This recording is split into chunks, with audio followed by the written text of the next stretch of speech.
Alright, so what we're looking at is we're looking at renewed sectionalism. Alright, the renewed sectional struggle. Can y'all tell me what 3 sections we have in the United States? North, south, and west. Okay, we have north, south, and west. Can you tell me what each area does? North manufacturers. North manufactures. South is like plantations. Okay, south is cotton. Okay, what is the west? What do they specialize? Okay, Landscaping. okay, they do wheat. West Okay. wheat. West wheat, south cotton, north manufacturing. Okay, I want you to tell me, do we all have different perspectives, these 3 regions, on like tariffs? Mm-hmm. Okay, who loves the tariff? The north. Okay, they love the tariff. Who doesn't love the tariff? Okay, they dislike the tariff. Mad face, right? Okay, how does the west feel about the tariff? They're pretty neutral. Okay, they're neutral. They like the tariff because it brings internal improvements, right? Mm-hmm. But they dislike the tariff because it what? Tariff raises prices. Okay, let's talk about internal improvements. Who likes them?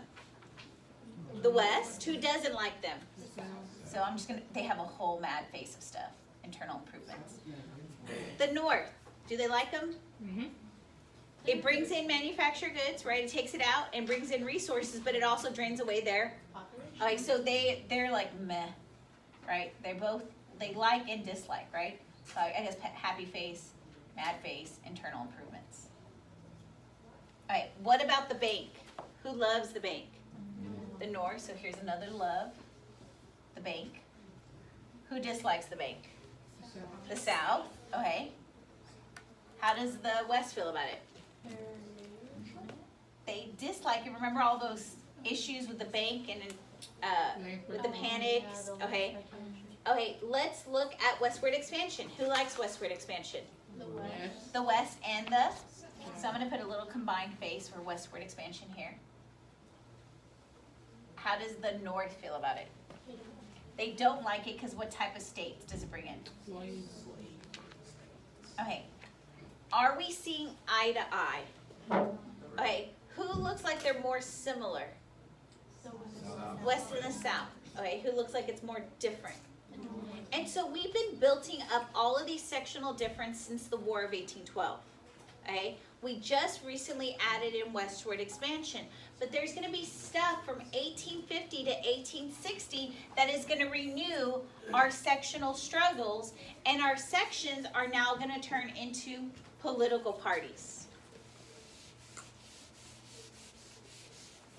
So we know our first edition of westward expansion, our last edition is going to be the Mexican Cession. And we are going to see that we try to get the Mexican Cession. It will lead to the Treaty of Guadalupe Hidalgo. And so we get title to Texas. We gave everything to California for $15 million. We pay our debts to the Americans that were from Mexico. And this is when the Whigs will try to introduce the Wilmot Proviso. Do y'all remember the Wilmot Proviso? It was supposed to ban what in the Mexican Cession?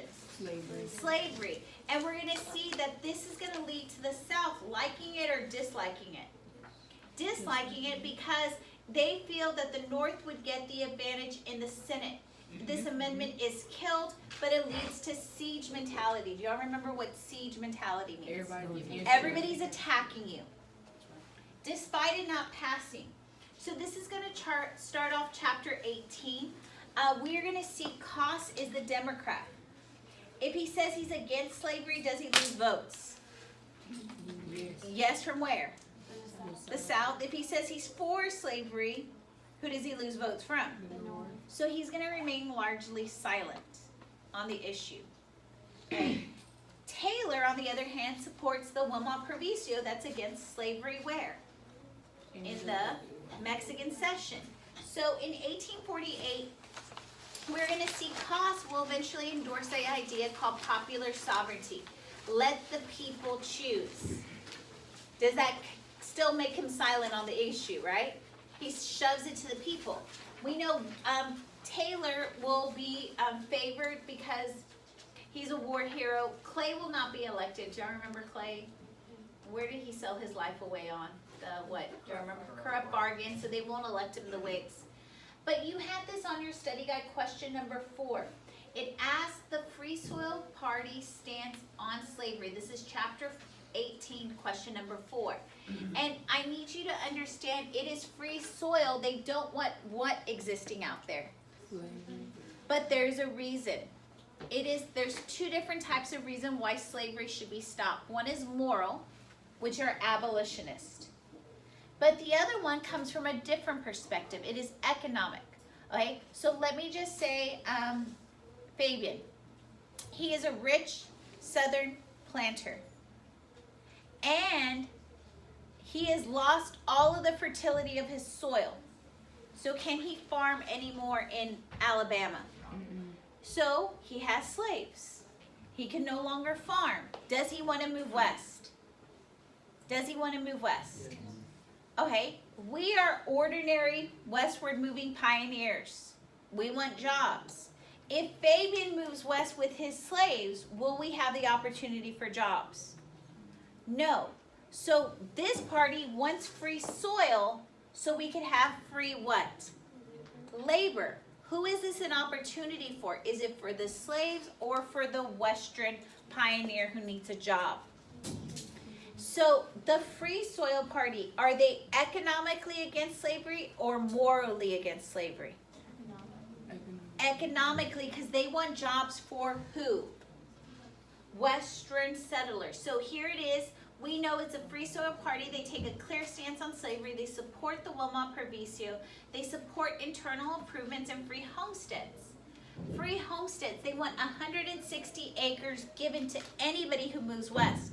Is that enough for Fabian, who's the rich plantation owner? No. Is that enough for us who are small westward moving pioneers? And so this is a party that is for the rich man or the common man. The common man. They are against slavery economically, not because of a moral issue, but they realize that if slaves move west, would us ordinary pioneers ever get a job? Would we ever get land? So, do you think a Southerner is going to be part of the Free Soil Party? A Southerner? No. Okay? This party is entirely a Western party, and there's a political life to third political parties. They take on an issue that no one else wants to take on. What was the issue here? What has no other party said or talked about? Slavery, right? Do they take a clear stance for it? Are they for or against? Against. Why? Economically. Was it morally? No. So are abolitionists going to join this party? No. They do not want slavery moving to the west so that they have opportunity. So do y'all get why this is a better explanation for question 4 on your chapter 18 study guide? You will definitely see this on your test. Are they moral or are they economically against slavery? For who? The rich man or the common man? Common man to get a job. So even here, do y'all see that, did the Democrats win north and south? Are some Democrats in the north and there are some Democrats in the south? Are there some Whigs in the north? Are there some Whigs in the south? Looking here, we do not have the Civil War until I see the Democrats in the south and the Republicans in the north. Do we even have that party yet? No, we don't get it to chapter 19. But looking here, we have both parties in both sections. So do we have sectionalism based off parties? Do we have sectionalism based off our economy? Yes. So our next issue deals with California. Y'all know we get this in 1848 after the Mexican-American War. And y'all know what's discovered in 49 in California? Gold. And this is why we get the gold rush, and this is why we get a football team that's called the 49ers. And so there's a gold rush. But there's a problem here. There is no government in California. Okay? So most of the people are moving here to look for what? So this part of the class is the first group of people to get to California. Do they get gold? Do they get gold, this group? Okay? Is there anybody there to protect them? So then this group goes. What is their likelihood of getting gold? Not much. Who has all the gold? We do. All right, and eventually some other people go to California. Have you ever heard of a guy named Wells Fargo? Yeah, he goes over there to sell the little pans to the prospectors. Does he make a lot of money? Yeah, he got a bank. Yeah, and then he makes a bank after his profits. How many of you know a guy named Levi Strauss? Okay, he creates pants, right? He goes out to sell to all of these people who have what? Gold. Do y'all know of a guy named Ghirardelli? No, Ghirardelli makes chocolate. I've been saying it wrong my whole life then. His name Ghirardelli. I should have brought Ghirardelli chocolates I've today. been saying Ghirardelli. Hey, so he goes out there originally to sell food, but then once he makes money, he turns it into a business. A chocolate, yes. Okay, so my original people who went out there were to go out to get what? Gold. This group, did y'all get a lot of gold? And then I eventually have some businessmen who follow. Alright? So who's making money? The businessmen, and then our first people to go out there. Is this group right here happy? No. Because they're making money and they have all the what? Gold. So if I were y'all, and there's no government, what are these lawless miners here going to do? Rob you. Do everything they can to get the gold from them. Because is there a government in California? No, so they go to sleep. Where are you going to sleep? Where's your gold going to be?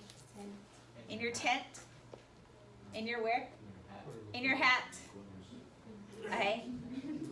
Do any of y'all just like sleep and like nothing bothers you? Like you could sleep through a storm? Yeah. Some of you, guess what? We're going into Fabian's tent and we're going to steal all his gold. Okay? Because is he going to realize this? So now Fabian wakes up, right? And what has happened to all his gold? It's gone. Does he have anybody to claim? Can he go anywhere at this time and be like, hey, they stole my gold? No. Because California is an unorganized territory. Now, do we need to organize it? Yes. But they have to come in as a state, right? Territory, then a state, then we can have a government, right? And so our government is very anxious to bring in California. Because remember, what have y'all found? Gold. Why is gold important to our economy? It makes money. What can they make from it? Paper money. Paper money. Do we need this gold that y'all have to get into the banking system? And once it gets into the banking system, it could be paper money, but what do we need to stop? This group from doing what? Stealing. Oh, hey, because if they steal, is it ever going to get into the money system? No. So we need to bring in California. You ever realize how big California is? Yes. How many inhabitants do we need to have to build a state? 60,000. Do you see why they had to make California so big? Because that's where we get our 60,000. So now it's going to apply for statehood. And they're going to try to bypass the territorial status. Because y'all know Utah, right? Utah is a territory. Do they have someone in charge of Utah? Remember that guy who went to be governor out there? Brigham Young, right? That's organized, right? But they want to bypass territorial status because do they need to get that gold quickly into our economy? Mm-hmm. And so what's going to happen is that this would have sectional issues. The South does not want California to come in as free because the South has a lot of pull. Remember, they're the most prosperous people prior to the Civil War. They have a Southern president. They have the Supreme Court on their side. They said if they brought in, remember the House is even, the Senate is even. If California were to come in, that would tip the balance against them in the Senate, and they're very fearful what would happen to slavery. Go away. It would go away. It could be abolished. But the North keeps on telling them, what rule do you have on your side that slavery cannot be brought up in the halls of Congress? Remember, it's the one that keeps them quiet. What is it called? The gag rule. And so they're saying, don't worry. You still have everything on your side. You have the gag rule on your side. This would tip the balance. So what's going to happen? Many people said if we brought in California as free, Utah, which is where who is? Who are all those people that are there?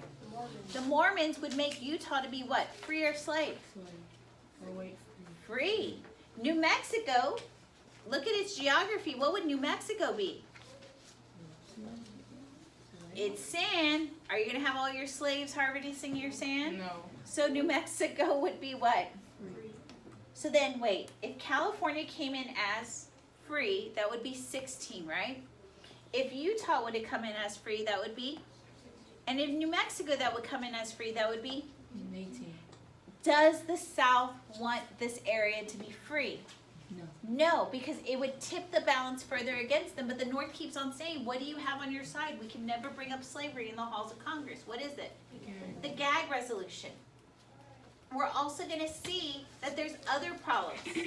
There's a dispute. Remember how we looked at the Nueces and the Rio Grande River? Yeah. That land between there is disputed between New Mexico and and Texas. We also have other issues, is that most of the world had abolished slavery, and there's only two nations that still have slavery at this time. It is the U.S. and Brazil. And many foreign dignitaries are coming into D.C. and they're seeing the open slave cells. And so many people that are in D.C. want to ban the slave trade. Okay? The other issues we have is that there's two different groups, the abolitionists and the fire eaters. Who are the ones who are very passionate about getting rid of slavery? Who are the ones who are very passionate about defending slavery? We're also going to see runaway slaves, which we saw in chapter 16 with the Underground Railroad. Did most people use the Underground Railroad? No, they got to the north in other ways. So, do y'all know who these guys are? These are war hawks. Oh. Do y'all remember any of these war hawks? This is Clay, Calhoun, and Webster. What has happened to them? They've gotten really old. And what is going to happen here is they're going to take all the problems of each side and make a compromise. Didn't we know that's what Clay was really good at? Hey, after they do this compromise, they're all going to die. Wow. Okay. All right, but do we have any more compromisers now?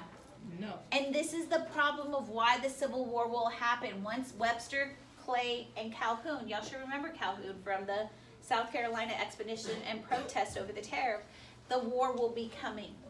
So what they will do is they're going to sit down and negotiate. This is Clay's last compromise. They said both sides need to give in. Stephen Douglas is going to back it, which we'll talk about him in again. Calhoun, he comes up with an outrageous plan. He says, leave slavery alone. Let it exist where it exists. Return the runaways. Restore the sectional balance by having two presidents, one from the north and one from the south. Is it yes. Is it evidence that we have sectionalism here? Yes. Do you think they're going to leave slavery alone? No. Do you think they're going to return runaway slaves? No. We'll see this as one of the things. Do you think they're going to do two presidents? No. No. So there's going to be one part that they take away from Calhoun's plan. The other part is from Webster. He says that the South needs to make some concessions and that we need to have a tougher fugitive slave law, which we'll talk about in a second. Webster said that geography will determine where slavery is. So are we going to have slavery in Arizona? No. Why not? It's like a desert. Desert. Are we going to have slavery in New Mexico? No. No. Because wherever the geography permits it, it will not exist. Because it won't be profitable. And Webster will give his speech to keep the Union together. I want us to look at this compromise. You do not have this on your PowerPoint because you wrote this on question 11 of your study guide. I want us to look at what the North gets. California is free. Does that benefit them? The balance now tips, right? 16 free states and how many slaves? And they said, don't worry about this balance because what is going to prevent the free states from abolishing slavery? The gag rule. Territory from Texas is given to New Mexico. That's a win for New Mexico, but it's on this side. And the abolition of the slave trade in D.C. Is the South fearful of this? What do they fear? If we could abolish slave trade in D.C., we could abolish what? Slave trade in America. So then the North's concessions to the South, they're going to allow for popular sovereignty. Let the people choose. Is that crazy? Yes. Do people act the way they're supposed to? And we're going to see this with Kansas. Texas is given $10 million for land lost to New Mexico. That's a win for Texas. And the last thing here is the harsher fugitive slave law. I'm going to explain this fugitive slave law because it was very convoluted in the book. So let's just say we're all in the North. And as Northerners, are there some free blacks living in the North? Are there some African Americans who have escaped and now live in the North? And our job as Northerners is anytime we see an African American that we think may have been a slave, we take them to the court. So Katie is my former slave. And I think she's fleed, and it is my job as a Northerner to take her to the court. I'm going to take her to the court. The court does not let her speak. If the court sends her back, the court gets $10. If the court sets her free, they get $5. So what do you think the court's going to do? Because they get $10. But is there someone in the South to be like, oh, that was my slave right there? Would someone be willing to claim Katie as theirs? Think about it. Would someone be willing? Yes. Why would someone be willing to claim Katie as theirs? Slaves were expensive. Did everybody have slaves in the South? How many percent of people had slaves?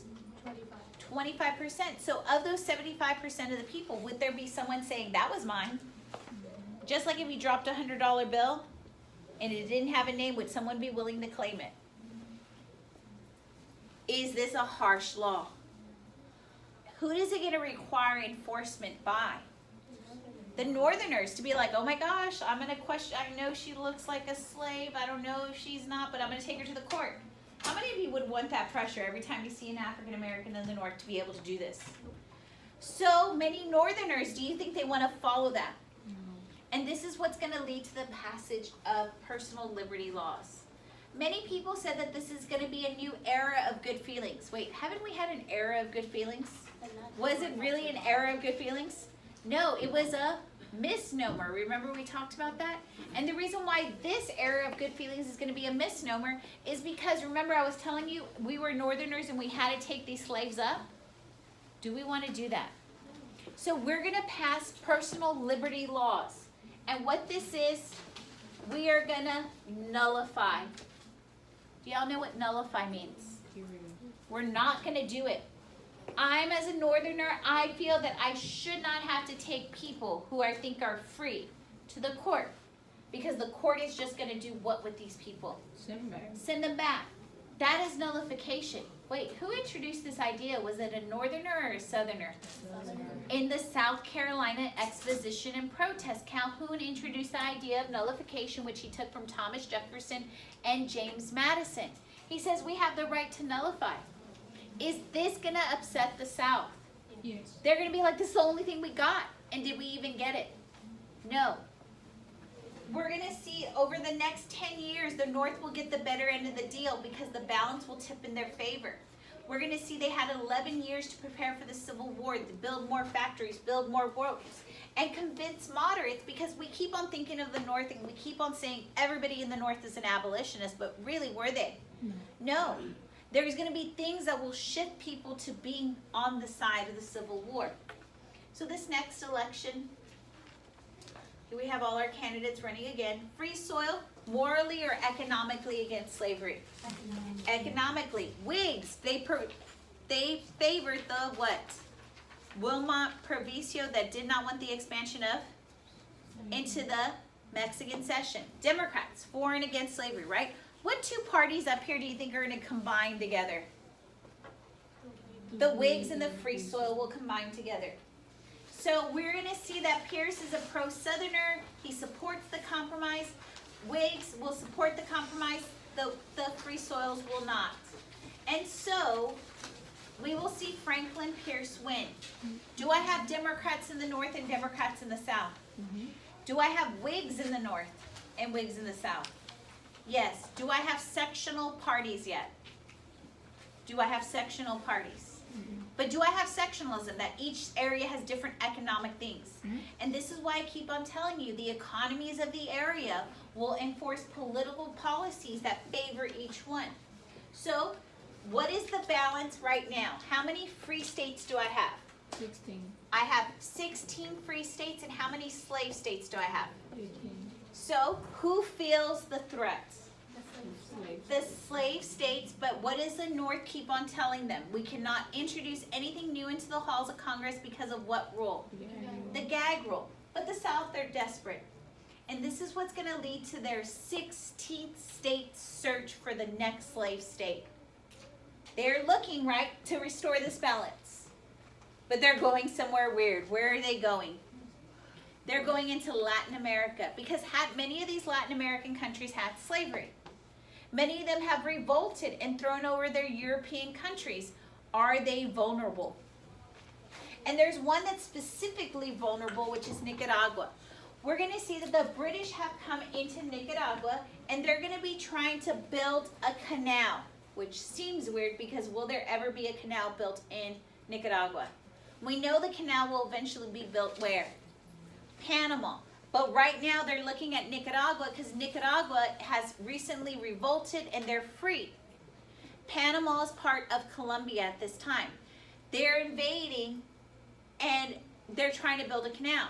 The U.S. also see this as an opportunity and they're going to go down there with William Walker and try to take over this area. Wait, have we had issues where we're trying to claim land and the British is trying to claim land?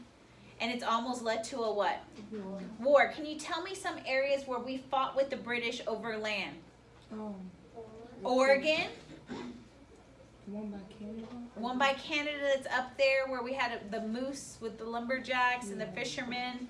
Maine. Oh, yeah. Have we had the War of 1812? Mm-hmm. Have we had the border disputes on the 49th parallel? Mm-hmm. And now we're trying to go to war with them. Is this a good sign? No.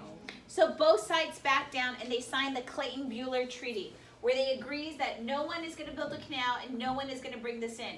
So what had they been successful on getting this 16th slave state? No.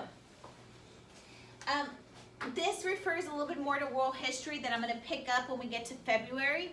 Many of y'all know that what was the Asian nation to trade with? China. Okay, and y'all eventually know that China only wanted what to be able to trade? You had to give them this to trade with them. Gold. Eventually the British introduced what to start trade with them?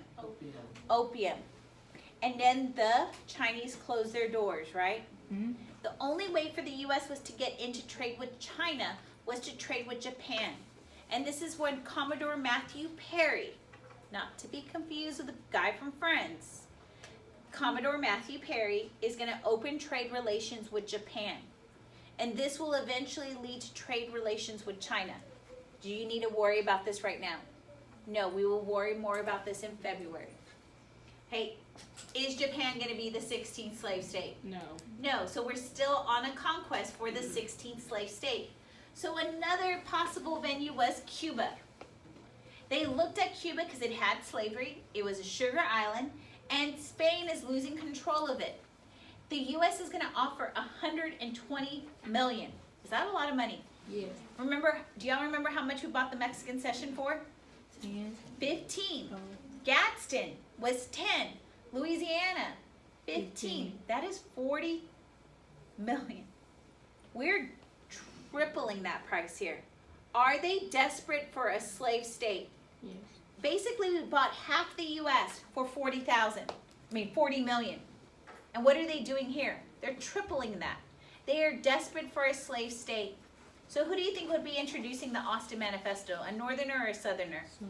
And this was done by Pierce. The North is now outraged. Do you think we get the Mexican cession? I mean, the Austin Manifesto, Cuba? Mm-mm. No.